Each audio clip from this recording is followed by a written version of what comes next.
because the angels dwelt in the presence of God, we would think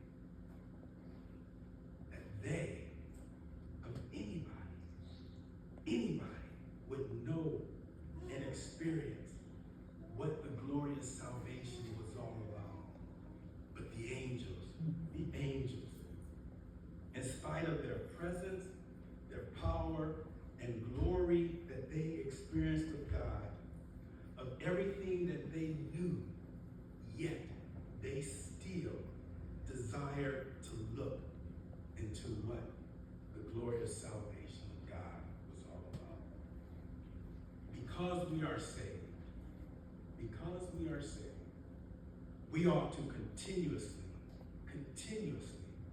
search the scriptures in an effort to please the Lord and increase our understanding of the grace we have received. By understanding the depths of God's grace in our lives, we can become vessels of his love in a world that is broken, in a world that is so desperately seeking healing and restoration. The Apostle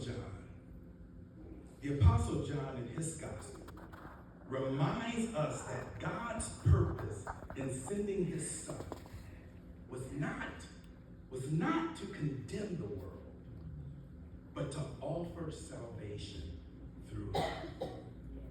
In other words, God's grace is freely given, and salvation is an open invitation. So if you are yet unsaved, Peter tells us in his second letter that God is patiently calling people to himself, desiring that none should perish. So the question